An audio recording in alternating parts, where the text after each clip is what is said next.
Tonight, one person was ejected in a deadly rollover crash south of Chico. We have the latest from the scene.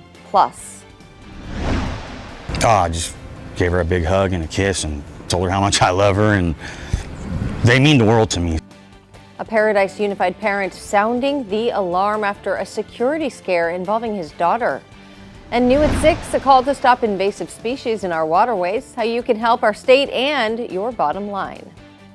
Covering Northern California. You're watching Action News Now. Coverage you can count on.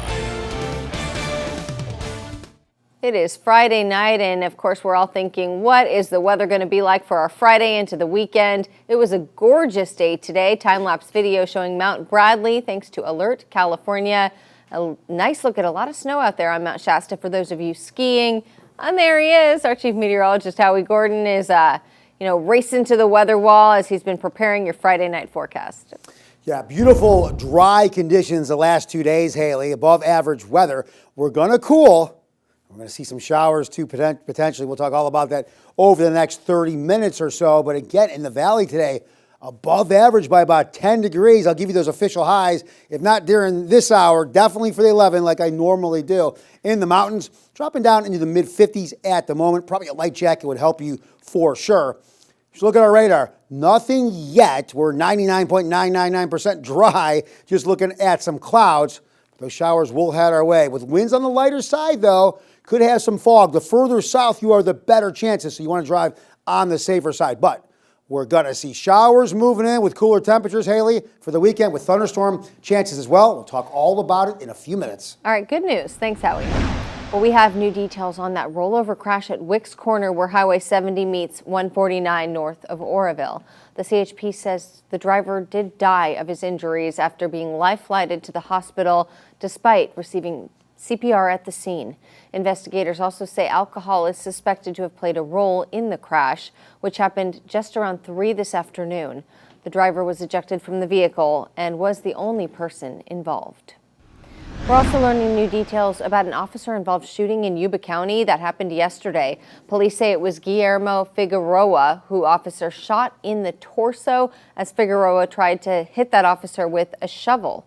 We told you yesterday when the shooting happened in the area of Rapid Falls Drive near Bogue Road.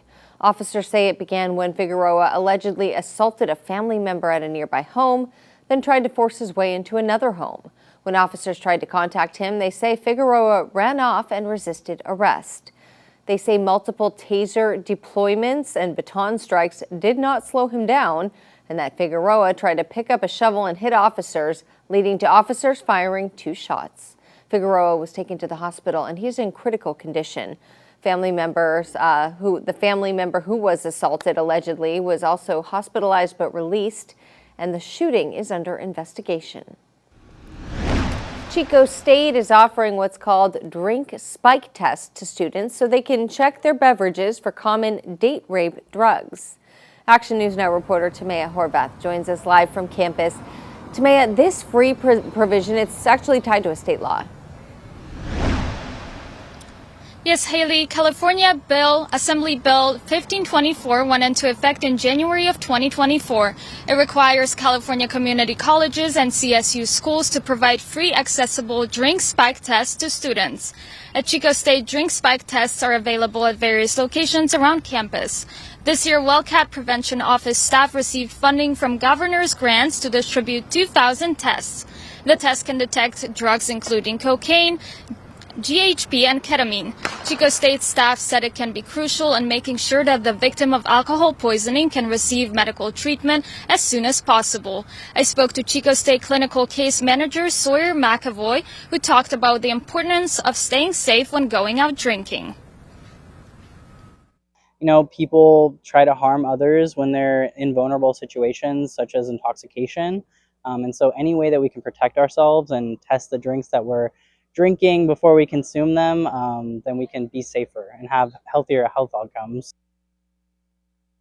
McAvoy said their office is hoping to receive more tests soon and that they can make them available all around campus and even at local bars. He wants the drink spike test to become normalized and not be seen as taboo. And I also spoke to a local bar about what kind of preventative measures they offer for alcohol poisoning. We'll have the full video on our YouTube page, Action News Now.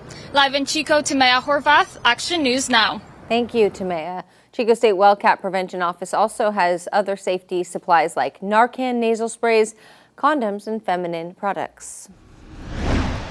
New at 6, State Attorney General Rob Bonta and the Shasta County DA's office have settled with a Reading property management company for violating the Tenant Protection Act.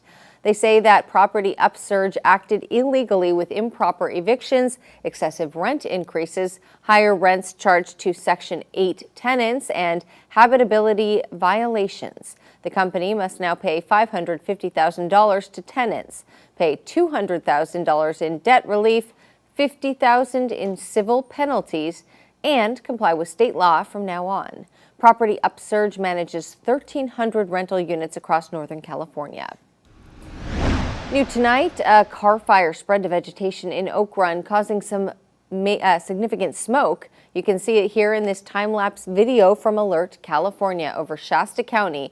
This was around noon. CAL FIRE Shasta tells us that a commercial vehicle caught fire, pulled over to the side, and the flames started to spread. No one was hurt, but the vehicle was destroyed.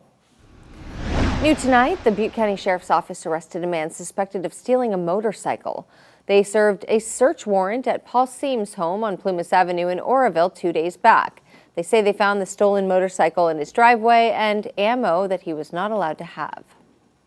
Well, it's not unusual for parents to ask a family member to pick up a child from school, but what about a stranger? Action News Now reporter Bea Barbosa shows us why one Paradise parent is very concerned. It's a frightening thought for any parent. I was scared, just instantly freaked out. That someone might try to take your child without you knowing. The junior high got a call, someone trying to excuse my daughter out of the school, stating they were her grandfather, and it was a family emergency. The problem? Their daughter doesn't go to this school anymore, and the only family emergency is that they didn't ask anyone to pick her up. They called us and we told them, no, do not release her to somebody named Ricardo because that is not her grandfather. Even though the person calling got his daughter's school wrong, Joe Tresh decided to pick her up early that day and was reunited with his daughter safe and sound. I just gave her a big hug and a kiss and told her how much I love her, and they mean the world to me. With his daughter back home safe, Tresh says all he wants now is to warn others about the situation. I just want the community to be aware of the situation because it can really happen to anybody. I reached out to the Paradise Unified School District Superintendent Betsy Amos about the matter. She declined an interview, citing privacy and safety concerns for students, but provided a statement that reads in part, quote, "Our district maintains protocols to ensure that students are released only to authorized guardians. To maintain the effectiveness of these security measures, we do not publicly discuss specific procedures." In Paradise, Bea Barbosa, Action News Now. Tresh says the school resource officer is working with Paradise Police to investigate. New tonight, Yuba City police arrested a driver for suspected hit and run in a crash that killed a pedestrian. They say it happened around 7 this morning at the intersection of Colusa Avenue and Stafford Way. It closed down part of Stafford Way at Highway 20 as officers investigated. Police say they don't suspect DUI, and police have not released the names of the people involved, but we're working to get that information. New tonight, criminal proceedings have been delayed for a Shasta County man accused in a high-speed chase this month. The DA's office says Daniel Kaiser's counsel declared a doubt about his competency to stand trial, so he will undergo evaluation by a court-appointed doctor. Reading police say Kaiser was wanted for a domestic violence incident February 5th and was believed to be armed with multiple guns. The chase ended when Kaiser allegedly drove through a yard, smashed a fence, and crashed into a tree. He'll be back in court on March 24th for a review of the doctor's report. New tonight, Chico State Enterprises is getting nearly $2 million as part of $60 million toward grants toward biodiversity projects in California. $1.85 million to Chico State will restore floodplains and habitat on Lower Battle Creek in Tehama County. It aims to help restore endangered salmon and steelhead, and it will include construction of a side channel, removal of 1,700 linear feet of levee, and place large wood and boulders to create salmon habitat. In all, grants support 27 projects across 18 counties. Corning police helped Chico PD recover a stolen bike. They say Mitchell Jones took the bike this month and tried to sell it on Facebook Marketplace. Well, police tracked it down, found Jones, and made the arrest, and the bike was returned to the owner. New at 6, heads up innovators, halt hitchhikers like the Golden Mussel, and you could earn cash. The Bureau of Reclamation launched a 3-phase prize challenge aimed at stopping aquatic invasive species from spreading through watercraft ballast systems. They're seeking safe solutions and offering hundreds of thousands of dollars in cash prizes.